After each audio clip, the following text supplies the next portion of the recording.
എല്ലാവർക്കും നമസ്കാരം. നമ്മളിന്ന് ചർച്ച ചെയ്യാൻ പോകുന്നത് വേൾഡിലെ നമ്പർ 1 കമ്പനിയായ ഷവർലെറ്റ് കമ്പനിയുടെ അവർ ഇന്ത്യയിൽ അവതരിപ്പിച്ച ഷവർലെ ബീറ്റ് ഡീസൽ കാറിനെ കുറിച്ചാണ്. ആ കാർ ഇന്ത്യയിൽ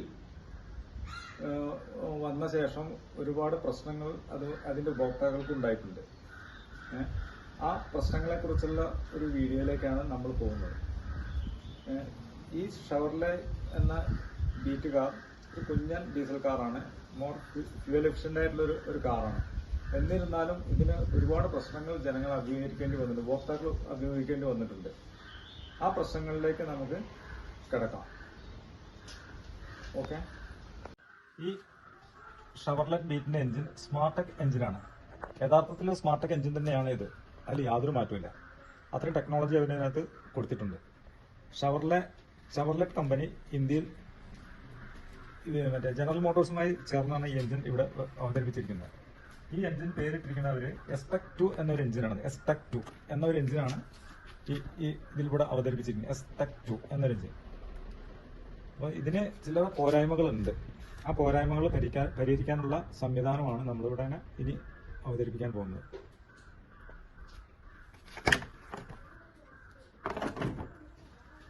ഈ എഞ്ചിന് ഒരു PCV വാൾവ് എന്നൊരു വാൾവ് നൽകിയിട്ടുണ്ട് കമ്പനി.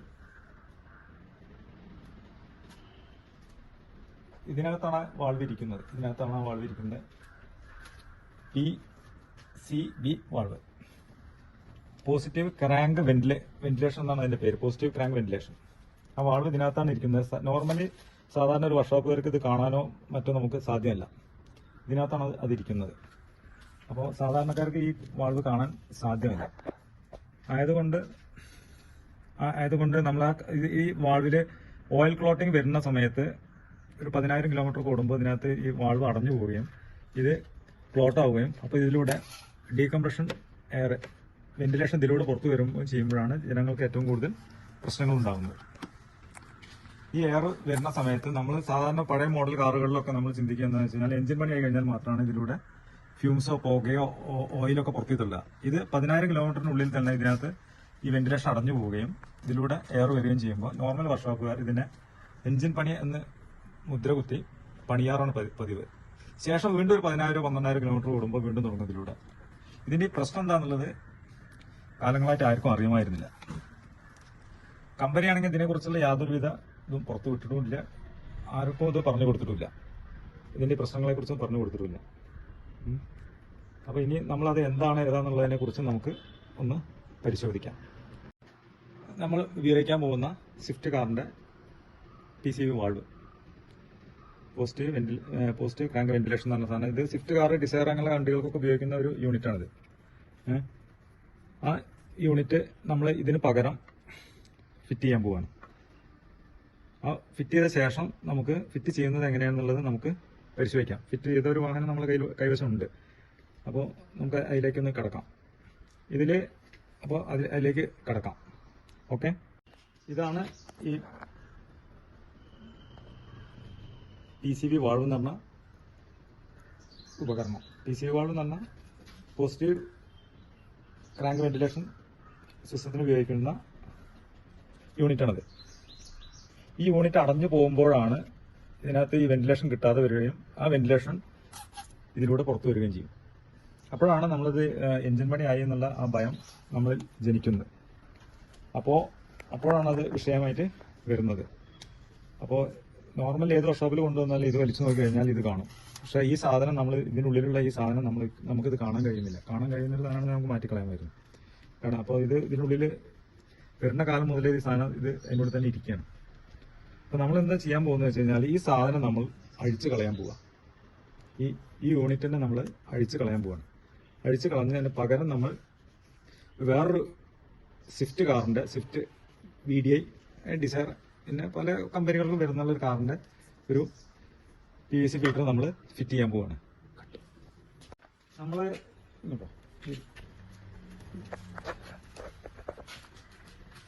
ഇവിടെയാണ് ഇതിന്റെ PCV വാൾവ് വരുന്നത്. ഇവിടെയാണ് PCV വാൾവ് ആണ് നമ്മൾ ഈ കാണുന്നത്. നമ്മൾ ഈ വാൾവ് തന്നെ, ഇതാണ് സാധനം. നമ്മൾ എന്താ ചെയ്യേണ്ടതെന്ന് വെച്ച് കഴിഞ്ഞാൽ ഈ പറയുന്ന PCV വാൾവിന്റെ ഈ സെന്റർ മാത്രം കട്ട് ചെയ്തെടുക്കുക.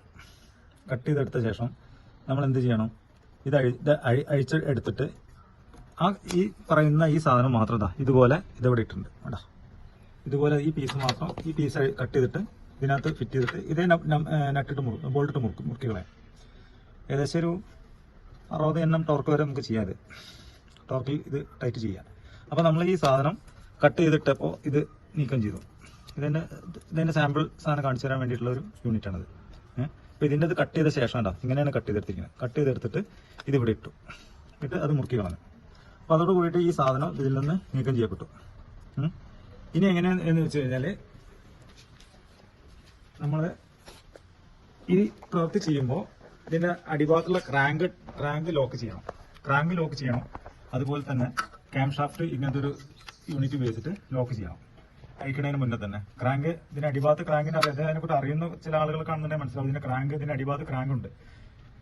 ക്രാങ്ക് വീല് ലോക്ക് ചെയ്യണം ടൈമിംഗ് വെച്ചിട്ട്. ക്രാങ്ക് ലോക്ക് ചെയ്യുക, ക്യാം ഷാഫ്റ്റ് ലോക്ക് ചെയ്യുക. ഈ രണ്ട് ലോക്ക് ചെയ്ത് ശേഷമേ നമ്മളിത് അഴിക്കാൻ പാടുകയുള്ളൂ. ശേഷം ഫിറ്റ് ചെയ്തെല്ലാം കഴിഞ്ഞ ശേഷം അത് അഴിച്ചെടുക്കാം. ഇവിടെയാണ് അതിന്റെ ഇതാണ് ക്യാം ഷാഫ്റ്റ് ലോക്ക് ചെയ്യുന്നതിന്റെ ഈ LNK അഴിച്ച ശേഷമാണ് അത് ഈ യൂണിറ്റ് ഉപയോഗിച്ചിട്ട് ലോക്ക് ചെയ്യുന്നത്. അതുപോലെ തന്നെ ക്രാങ്കിന്റെ അടിഭാഗത്ത് ഇതുപോലെ തന്നെ ലോക്ക് ചെയ്യാം. അതിനുശേഷമാണ് നമ്മളിത് നീക്കം ചെയ്യുന്നത്. ഇത് ചെയ്തൊരു ഒരു വണ്ടിയാണ് ഇപ്പോൾ ഞാൻ കാണിച്ചു തരുന്നത്. ഇത് അങ്ങനെ കട്ട് ചെയ്തിട്ടുള്ള വാഹനമാണിത്. അപ്പോൾ ഇത് ചെയ്തിട്ടുണ്ട്. ശേഷം നമ്മൾ ഇവിടുത്തെ ഈ പറയുന്ന ഈ മൂടിയൊക്കെ പഴയ പോലെ തന്നെ ഇതിനകത്ത് പൈപ്പ് കാര്യങ്ങൾക്കൊന്നും മാറ്റമൊന്നും വരുന്നില്ല. അതേ പൈപ്പ് തന്നെയാണ് വീണ്ടും നമ്മൾ ഉപയോഗിക്കുന്നത്.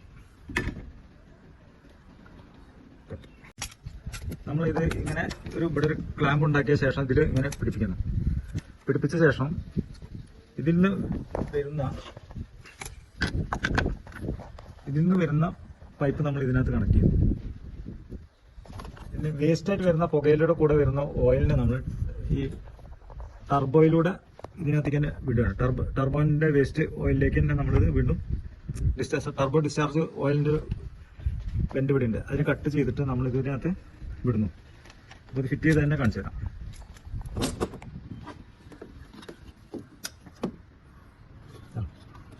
ഫിറ്റ് ചെയ്ത് ഇതിൽ വേസ്റ്റ് ഓയിൽ വരുന്ന നേരെ ഇതിന്റെ ടർബോന്റെ അടിഭാഗത്ത് അടിഭാഗത്ത് ഇങ്ങനെ ഒരു ക്ലാമ്പ് ഉണ്ടാക്കിയിട്ട് അതിനകത്ത് നമ്മൾ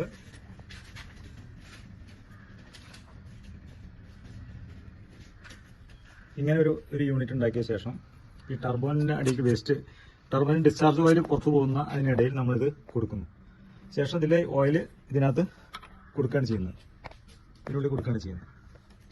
അപ്പോൾ നമ്മൾ ഈ ഫിറ്റിംഗ് എല്ലാം കൂടി കഴിഞ്ഞ് കഴിഞ്ഞാൽ നമ്മൾ ഇതിനകത്ത് എയർ വരും. ഇത് നേരെ ടർബോ വലിച്ചെടുക്കും.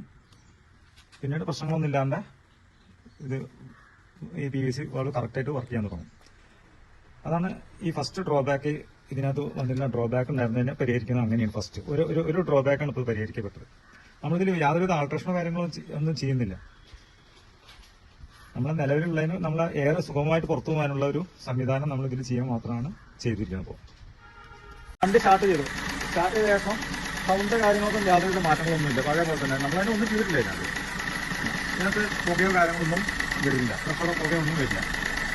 വരുന്നതെല്ലാം ഇതിലൂടെ വരുന്ന ഈ പുക നേരെ വന്നിട്ട് ഇതിനകത്തൂടെ കയറി ഇറങ്ങി ഇതിലൂടെ കയറി നേരെ ടർബോയിൽ മേലേക്ക് പോകുന്നു. ഇതിൽ വരുന്ന ഈ വെന്റിലേഷൻ സിസ്റ്റത്തിൽ വരുന്ന ഓയിൽ നേരെ ഇതിന് അടിഭാഗത്ത പൈപ്പിലൂടെ ഇറങ്ങി നേരെ ടർബോയിന്റെ വേസ്റ്റ് പൈപ്പിലൂടെ ടാങ്കിലേക്ക് തന്നെ പോകുന്നു. ഇതേപോലെ തന്നെ പോകുന്നു. ഞാൻ നേരത്തെ കാണിച്ചിരുന്ന ബി എന്നൊരു യൂണിയൻ ഞാൻ കാണിച്ചു തന്നിരുന്നു. ആ യൂണിയനിലൂടെ അത് കയറി ഇറങ്ങി ടാങ്കിലേക്ക് പോകണം. അപ്പോൾ നമ്മൾ എഞ്ചിനഴിച്ച് ബാക്ക് സൈഡിൽ എക്സ്ട്രാ കണക്ഷനോ കാര്യമോ ഒന്നും വെക്കേണ്ട ആവശ്യമില്ല. എല്ലാം നമുക്ക് ഇൻബിൽഡായി തന്നെ നമുക്ക് ചെയ്യാവുന്നതാണ്. യാതൊരു പ്രശ്നമില്ലാതെ വണ്ടി സ്റ്റാർട്ടായി നോർമലായി. ഇനി നമ്മൾ അപ്പോൾ ആ ഒരു മെയിനായിട്ടുള്ള ഒരു പ്രശ്നം തീർന്നു. ഇനി രണ്ടാമത്തെ ഒരു പ്രശ്നമുണ്ട്. ആ പ്രശ്നത്തിലേക്ക് നമുക്ക് ഇനി കിടക്കാം. അതെന്താണെന്ന് വെച്ച് കഴിഞ്ഞാൽ ഈ വണ്ടിക്ക് AC കിട്ടാൻ മാത്രമാണ് ഇവിടെ ഓട്ടോമാറ്റിക് ഫാൻ വർക്ക് ചെയ്യുന്നത്. ഈ ഓട്ടോമാറ്റിക് ഫാൻ നമ്മൾ ഫുൾ ഫാൻ വർക്ക് ചെയ്യുക, AC ഫാൻ മാത്രമേ വർക്ക് ചെയ്യുക. AC ഇല്ലാതെ ഉപയോഗിക്കുമ്പോൾ ഇതിനകത്ത് ഈ വെന്റിലേറ്റർമാരെ cooling fan വർക്കാവില്ല.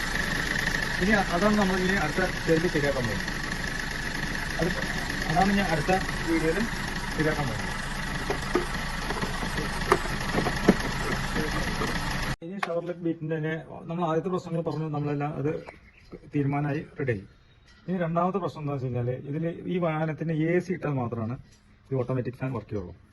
Engine over heat ആകുമ്പോൾ ഒരു 90-92 ഡിഗ്രിയിലൊക്കെ ശരിക്കും ഇതിന്റെ ഓട്ടോമാറ്റിക് ഫാൻ ഓൺ ആവണം. നമ്മൾ ഏത് ബീറ്റ് എടുത്താൽ 90% ബീറ്റുകൾക്കും ഓട്ടോമാറ്റിക് ഫാൻ വർക്ക് ചെയ്യില്ല. അതായത് എൻജിൻ കൂളിംഗ് ഫാൻ വർക്ക് ആവില്ല. AC ഇടുമ്പോൾ ACയുടെ ഫാനാണ് വർക്ക് ആവുന്നത്, എൻജിൻ കൂളിംഗ് ഫാൻ അല്ലത്. അപ്പോൾ ആ കൂളിംഗ് ഫാനിൽ തന്നെയാണ് ഈ എൻജിൻ കൂളിംഗ് ഫാനിൽ തന്നെയാണ് ACയുടെ ഫാൻ കൂടി കൊടുത്തിരിക്കുന്നത്. അപ്പോൾ ഈ കോമൺ ആയിട്ട് നമ്മൾ AC ഉപയോഗിക്കാത്ത സമയത്ത് ഇതിന്റെ കൂളിംഗ് ഫാൻ വർക്ക് ചെയ്യില്ല. 99% ബീറ്റുകൾക്ക് അതിന്റെ അവസ്ഥ. അതെന്താ പ്രശ്നം എന്ന് വെച്ച് കഴിഞ്ഞാല് പറഞ്ഞുതരാം.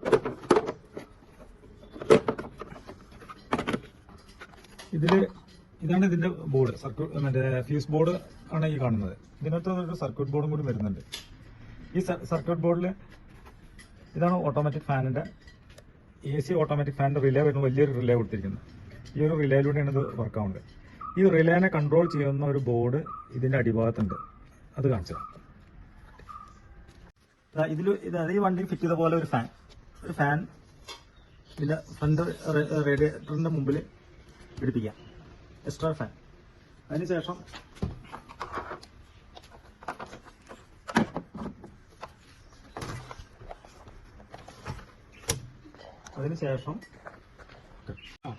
നമ്മൾ എന്താ കഴിഞ്ഞാൽ ഒരു പുതിയൊരു ഫാന് ഇതിനകത്ത് എക്സ്ട്രാ നമ്മൾ ഫ്രണ്ടിൽ പിടിപ്പിച്ച് കാണിച്ചു തന്നു. ശേഷം അതിന് ഒരു തെർമോസ്റ്റാറ്റ് നമ്മളിവിടെ പിടിപ്പിക്കുകയാണ്. ഇത് ആൾട്ടോ 800ന്റെ ഒരു തെർമോസ്റ്റാറ്റ് യൂണിറ്റാണ് വെച്ചിരിക്കുന്നത്. ഇവിടെ നിന്ന് കട്ട് ചെയ്തിട്ട് ഞാൻ ആ യൂണിറ്റ് ഞാൻ വേറെ സെപ്പറേറ്റ് കാണിച്ചു തരാം. അത് ഫിറ്റ് ചെയ്തൊരു വണ്ടിയുടെയാണ്. ഇങ്ങനെ ഒരു കണക്ഷൻ കൊടുത്തിട്ട് ഇതിന് നമ്മളൊരു വയറിംഗ് കിറ്റാണ് ബിൽഡ് ചെയ്തിരിക്കുകയാണ് ഇതിനകത്ത്. അതായത് നമ്മളിവിടെ ഈ റിലേക്ക് പകരം ഇവിടെ വലിയൊരു റിലേ കൊടുക്കുന്നത്, അത് കാണുന്ന റിലേ നമ്മൾ പുറത്തുകൂടെ ECMലൂടെ അല്ല അത് കൊടുത്തിരിക്കുന്നത്. നമ്മൾ പുറത്തുകൂടെ കൊടുത്തിട്ട് ഒരു യൂണിറ്റ് ഉണ്ടാക്കിയിരിക്കുകയാണ്. ഇതിങ്ങനെ പോയിട്ട് നമ്മൾ എഞ്ചിൻ ഇഗ്നിഷനിലേക്ക് പോയിട്ടുണ്ട്. അപ്പൊ നമ്മളെന്താ വെച്ച് കഴിഞ്ഞാൽ വണ്ടി ഇപ്പം സ്റ്റാർട്ട് ചെയ്ത് ഒരു ഏകദേശം 90-89-90 ഡിഗ്രി ആയി കഴിഞ്ഞാൽ ഈ ഓട്ടോമാറ്റിക് ഫാൻ കൊണ്ട് വർക്കാവും. അപ്പൊ നമുക്ക് ഈ എഞ്ചിന്റെ ഈ കൂളിംഗ് പ്രശ്നം നമുക്ക് ബാധിക്കില്ല. അപ്പൊ ഈ ഫാൻ ആകുമ്പോൾ എഞ്ചിന്റെ കൂളിംഗ് നമുക്ക് കിട്ടും. അപ്പൊ അതുകൊണ്ടുള്ള ബെനിഫിറ്റുകൾ എന്തൊക്കെയാണെന്ന് വെച്ചാൽ ഞാൻ അതും കൂടെ ഒന്ന് പറഞ്ഞുതരാം. ഇത് കൂളിംഗ് പാഡ് എന്ന് ഇതിന് പറയട്ടെ, എഞ്ചിൻ കൂളിംഗ് പാഡ് ആണ് ഈ സാധനം. ഇതിലേക്ക് നമ്മൾ ഇതിലൂടെ എയർ അടിക്കുന്ന ഇത് വന്നിട്ട് ഇതിലൂടെ എയർ കയറിയിട്ട് ഈ നോസിലുകളും മറ്റും എല്ലാം തണുപ്പിക്കുന്ന ഒരു യൂണിറ്റ് ആണ്. അതിനാണ് ഇതിന് പേര് കൂളിംഗ് പാഡ് എന്നല്ല പറയുന്നത്. എഞ്ചിൻ കൂളിംഗ് പാഡ് ആണ് സാധനം. ഷോനുള്ള സാധനം എന്നല്ല, തണുപ്പിക്കുന്നു. ഇത് നീക്കിയ ശേഷം നമ്മൾ പുതിയ PSU വാൽവ് ഇത് പിടിപ്പിക്കാൻ ഇത് നമ്മൾ ഫിറ്റ് ചെയ്യുന്നതിന് വേണ്ടി അതിന് ക്ലാമ്പുകൾ ആവശ്യമാണ്. അപ്പോൾ നമ്മളിങ്ങനെ ഒരു ക്ലാമ്പ് നമ്മൾ ഇതിന് ഉണ്ടാക്കിയിട്ടുണ്ട്.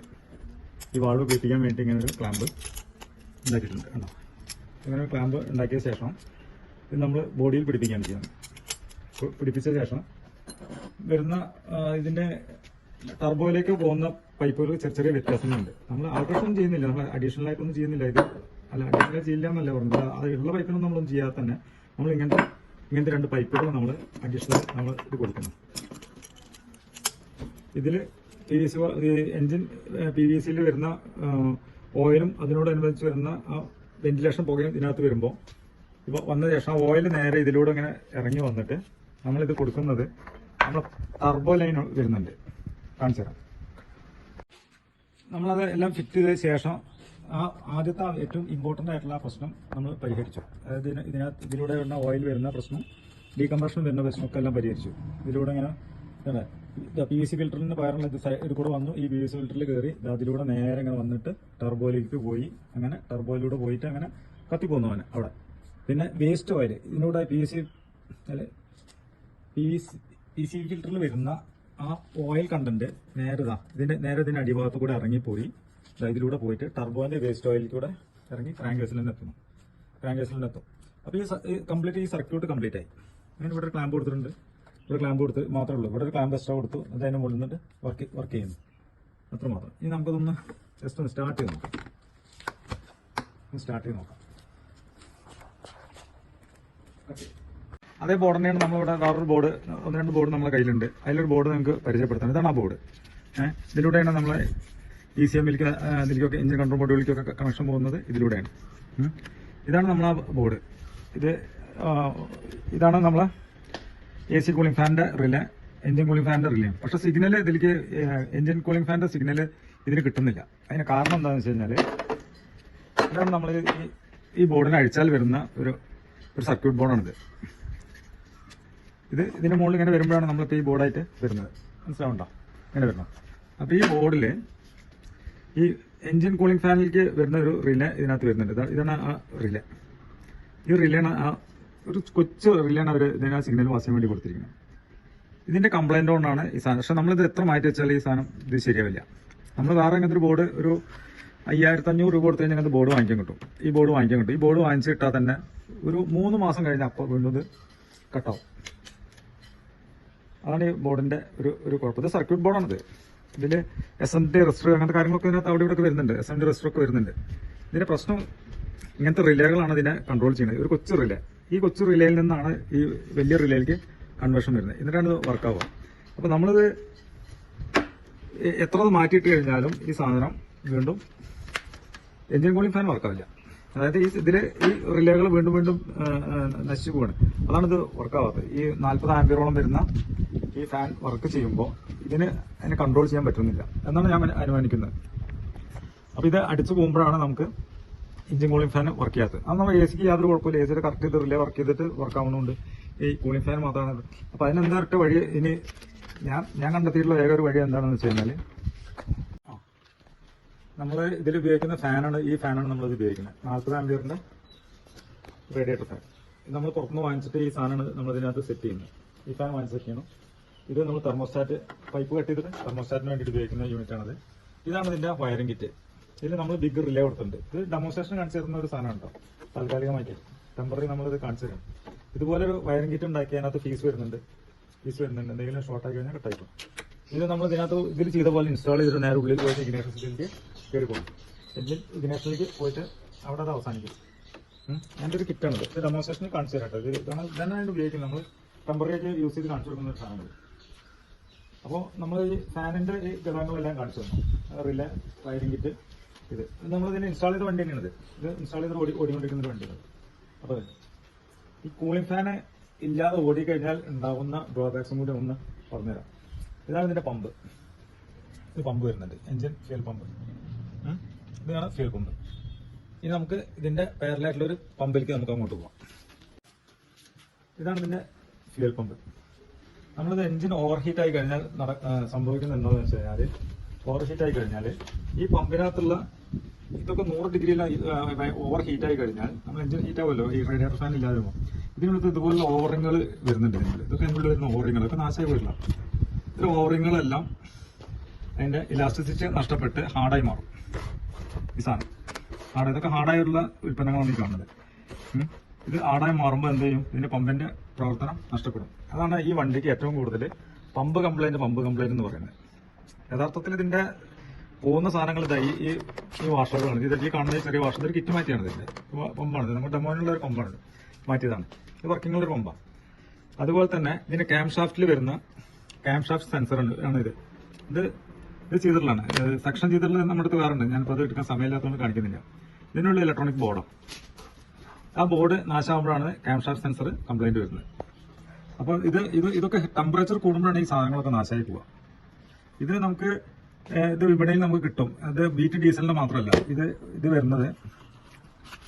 ക്യാം ഷാഫ്റ്റ് സെൻസർ ഡസ്റ്റർ വരുന്നുണ്ട്, land rover, enjoy, Chevrolet beat, ഇതിനൊക്കെ കോമൺ ആയിട്ട് വരുന്ന ഒരു സാധനമാണ്. ഇതിന്റെ വില വരുന്നത് 1200. ഇതിങ്ങനെ ഓവർ ഹീറ്റായി മാറ്റിയിട്ടുള്ള സാധനങ്ങളാണ് ഇത് ഇരിക്കട്ടെ. പിന്നെ അടുത്ത് വരാൻ പോകുന്നത് എന്താണെന്ന് വെച്ചാൽ ഇതിന്റെ കോമൺ റെയിൽ സെൻസറാണ് ഈ സാധനം വരുന്നത്. ഇതേപോലെ തന്നെ ഇതിനകത്ത് വരുന്നത് ഇവിടെ ഒരു ബോർഡ്, ഇലക്ട്രോണിക് ബോർഡാണ് വരുന്നത്. ഈ ഓവർ ഹീറ്റിൽ ഈ കോമൺ റെയിൽ സെൻസറിന്റെ ബോർഡ് അടക്കം അടിച്ചു പോകാറുണ്ട്. അത്രയും ടെമ്പറേച്ചർ വരുമ്പോൾ ഇതിനുകൊണ്ട് ഒരു ഭയങ്കര ഹീറ്റ് കൊണ്ട് വരുന്ന സമയത്ത് ആണ് ഇതിനുള്ളിൽ ബോർഡ് അടിച്ചു പോകും. ഇതാണ് നമ്മളുടെ നോസിലേക്ക് ഡീസൽ ഡിസ്ട്രിബ്യൂട്ട് ചെയ്യുന്ന അതിനെ സെൻസ് ചെയ്തിട്ട് ECM-ന് സിഗ്നൽ കൊടുക്കുന്ന ഒരു യൂണിറ്റാണ് ഈ സാധനം, കോമൺ റെയിൽ സെൻസർ എന്ന് പറയും. അപ്പോൾ ഇത് കൊടുക്കട്ടെ. പിന്നെ അടുത്ത് വരാൻ പോകുന്നത് ഒരു മേജർ സംഭവമാണ്. ഒരു പ്രാവശ്യം വണ്ടി ഹീറ്റായി നിന്ന് കഴിഞ്ഞാൽ ഇത് വാൾവിൽ വരുന്ന സ്റ്റെംസീലാണ് ഈ സാധനം. വാൾവുകളിൽ വരുന്ന സ്റ്റെംസീൽ, അതായത് എഞ്ചിൻ ഹെഡ് വാൾവ് ഉണ്ടല്ലോ, വാൾവുകൾ വർക്ക് ചെയ്യുമ്പോൾ അതിൽ വരുന്ന സ്റ്റെംസീലാണ്. ഈ സാധനം ഇതുപോലെ തന്നെ ഓവർ ടെമ്പറേച്ചർ വന്നു കഴിഞ്ഞാൽ ഇതൊക്കെ ഹാർഡായി മാറും. ഹാർഡായി മാറി കഴിഞ്ഞാൽ ഇത് ഡയറക്റ്റ് പിസ്റ്റണിലേക്ക് ഓയിൽ വെക്കാൻ തുടങ്ങും. ഓവർ ഹീറ്റായുള്ള അവസ്ഥ എന്ന് പറയുന്നത് കേട്ടോ തുടങ്ങും. അങ്ങനെ എന്ത് ചെയ്യും, ഇതിനിടെ കൂടെ ഓയിൽ വരുമ്പോൾ വണ്ടിയിൽ നീലപ്പുക വന്നു തുടങ്ങും, പ്രശ്നങ്ങളായി നീലപ്പുക വരാൻ തുടങ്ങും. ഇതൊന്നും അധികം നല്ലത് സ്വിഫ്റ്റിൻ്റെ നമ്മൾ ഇതിന് ഉപയോഗിക്കുന്നത്. സ്വിഫ്റ്റിൻ്റെ സാധനമാണ്, GM-ൻ്റെ അല്ല, ബോഷിൻ്റെ ആണ് ഇതിന് ഉപയോഗിക്കുന്നത്. ഇത്രയാണ് ഈ ടെമ്പറേച്ചർ ആയി കഴിഞ്ഞാൽ വരുന്ന അവസ്ഥ. പിന്നെ കഴിഞ്ഞിട്ടില്ല. ഇപ്പോൾ ഒരു ടെമ്പറേച്ചർ കൂടുമ്പോൾ വീണ്ടും വരുന്ന ഒരു അവസ്ഥ. അതായത് ഈ ഇതിന്റെ പിസ്റ്റണാണ് ഈ കാണുന്നത്, വണ്ടിയുടെ പിസ്റ്റണാണ് വരുന്നത്. ഓവർ ടെമ്പറേച്ചർ ആയി കഴിഞ്ഞാൽ ഈ ഓയിലിൽ വരുന്ന ഒരു ഗ്രേഡുകൾ വരുന്നുണ്ട്. 15, 40, 5, 30 ഇതിനൊക്കെ ഒരു ഗ്രേഡ് വരുന്നുണ്ട്.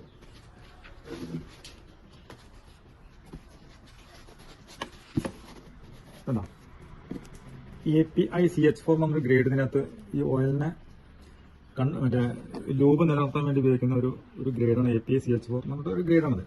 ഈ ഗ്രേഡ് നഷ്ടപ്പെടുകയും ഓയിലിന്റെ ലൂബ്രിക്കേഷൻ നഷ്ടപ്പെടുകയും ചെയ്യുമ്പോൾ സംഭവിക്കുന്നത് എന്താ വെച്ചാൽ ഇതാണ് ഇതിന്റെ പിസ്റ്റൺ, ഇതിന്റെ റിങ്സ്. ഈ ലൂബ് നഷ്ടപ്പെടുമ്പോൾ എന്താണെന്ന് വെച്ചാൽ ഇരുമ്പും മെറ്റലും കൊണ്ട് വരഞ്ഞ് ആകെ 30,000 കിലോമീറ്റർ ഓടിയ വണ്ടിയുടെ ഒരു പിസ്റ്റൺ ഉപയോഗിക്കണം. കേട്ടോ, പിസ്റ്റന്റെ അളവ് നോക്കും, ഇവിടെ വണ്ണം കൂടുതൽ, ഇവിടെ വണ്ണം കുറവ്. കേട്ടോ, അങ്ങനെ ഇരുമ്പ് വരഞ്ഞിട്ട് വണ്ടി ഇഞ്ചൻ മണി മാറാൻ സാധാരണ ചെയ്യാറുള്ളത്. ഇതിനൊക്കെ പരിഹാരം എന്ന് വെച്ച് കഴിഞ്ഞാൽ ഓട്ടോമാറ്റിക് ഫാന് കറക്റ്റായി വർക്ക് ചെയ്യാം. എന്നാൽ ഇത്തരം പ്രശ്നങ്ങളൊക്കെ നമുക്ക് ഒഴിവാക്കാൻ പറ്റും. അതാണ് ഇതിന് വേണ്ടത്. ഇത് ഒരു 1000 cc ചോടുള്ള ഒരു 3 സിലിണ്ടർ ഡീസൽ എഞ്ചിനാണ്. അപ്പോൾ നല്ല പുള്ളിങ്ങും നല്ല പവറൊക്കെ ഉള്ള ഒരു എഞ്ചിനാണിത്. ആരും ഇഷ്ടപ്പെട്ടു പോകുന്ന അത്ര പുള്ളിങ്ങുള്ള ഒരു വണ്ടി 3 സിലിണ്ടറിൽ വേറെ ഇല്ല. അപ്പോൾ നല്ലൊരു വാഹനമാണിത്. അപ്പോൾ നമ്മൾ ഈ രണ്ട് പ്രശ്നങ്ങൾ പരിഹരിച്ചു കഴിഞ്ഞാൽ തന്നെ ഈ വണ്ടിയുടെ 99% പ്രശ്നങ്ങൾ പരിഹരിക്കപ്പെട്ടു. ഈ രണ്ടുമാണ് ഇതിന്റെ ഏറ്റവും വലിയ പ്രശ്നങ്ങൾ. ഒന്ന്, ഓയിലിന്റെ ഗ്രേഡ് മാറുന്നു. അതെന്ന് വെച്ചാൽ ഫാൻ ഇല്ലാത്തതുകൊണ്ടാണ്. ഓട്ടോമാറ്റിക് ഫാൻ ഇല്ലാത്ത വരുമ്പോൾ എഞ്ചിൻ ഓവർ ഹീറ്റ് ആയിട്ടാണ് ഓയിലിന്റെ ഗ്രേഡ് മാറിയിട്ട് ഇങ്ങനെ സംഭവിക്കുന്നത്. അത് ഞാൻ പറഞ്ഞു കഴിഞ്ഞു. ഇനി പിന്നെ വരാൻ പോകുന്നത്, പിന്നെ അടുത്തൊരു പ്രശ്നം എന്ന് പറയുന്നത് ഇതാണ് ഇതിന്റെ ഡീസൽ ഫിൽറ്റർ. ബാക്കിൽ എഞ്ചിന്റെ ഡീസൽ ടാങ്കിന്റെ അടുത്ത് ഇരിക്കുന്ന സാധനമാണിത്. അതൊരു ഒളിഞ്ഞിരിക്കുന്ന ഒരു സാധനമാണിത്. അപ്പോൾ ഈ ഡീസൽ ഫിൽറ്റർ ഇത് നമ്മൾ ഡെമോന് വേണ്ടിയിട്ട് കാണിച്ചു തരണം കേട്ടോ. ഈ ഡീസൽ ഫിൽറ്റർ നമ്മൾ ഇത് ആരും ശ്രദ്ധിക്കാതെ, എഞ്ചിൻ റൂമിലല്ലാത്ത കാരണം ആരും ശ്രദ്ധിക്കാതെ ഇരിക്കുന്ന ഒരു സാധനമാണ് ഇത്. ഓരോ 10,000 കിലോമീറ്റർ മാറ്റുന്നത് നല്ലതാണ്. ബീറ്റിനെ സംബന്ധിച്ചോളം നമ്മൾ ഓരോ 10,000 മാറ്റാണ് ഈ ഓയിൽ കാര്യങ്ങൾ. ഇതൊന്നും വലിയ വിലയൊന്നും ഇല്ല, 300, 350 രൂപ ഇതിനകം വില വരുന്നുള്ളൂ. അപ്പോൾ ഇത് ഒളിഞ്ഞിരിക്കുന്ന ഒരു സാധനം ആയതുകൊണ്ടാണ് ഇതാരും ശ്രദ്ധിക്കാതെ പോകുന്നത്.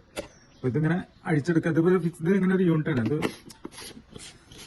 ഇങ്ങനെ ഒരു യൂണിറ്റ് ആയിട്ട് ഇതിന് ഇലക്ട്രോണിക് ബോർഡുകളൊക്കെ ഇതിനകത്തും വരുന്നുണ്ട്. അപ്പോൾ ഇത് അഴിച്ചെടുത്ത് ഇത് ഡീസൽ ടാങ്കിന്റെ അടുത്താണ് ഇത് ഫിക്സ് ചെയ്തിട്ട് കാണുക. അങ്ങനെ ഒളിഞ്ഞിരിക്കുന്ന ഒരു സ്ഥലത്തിരിക്കുന്ന ഒരു സാധനം ആയതുകൊണ്ട് ഇത് ആരുടെയും ശ്രദ്ധയിൽപ്പെടാറില്ല. അതാണ് ഡീസൽ ഫിൽറ്റർ. അപ്പോൾ ഇതും ഓരോ 10,000 മാറുക, വലിയ വിലയൊന്നും ഇല്ല. ഓയിലും മാറ്റുമ്പോൾ ഇതൊന്ന് മാറ്റുക, ഫിൽറ്റർ മാറ്റുക. ഇത്രയും ഉള്ളൂ ഇപ്പോൾ ഇതിനെക്കുറിച്ച് പറയാനുള്ളത്, ഈ ബീറ്റിനെ കുറിച്ച്.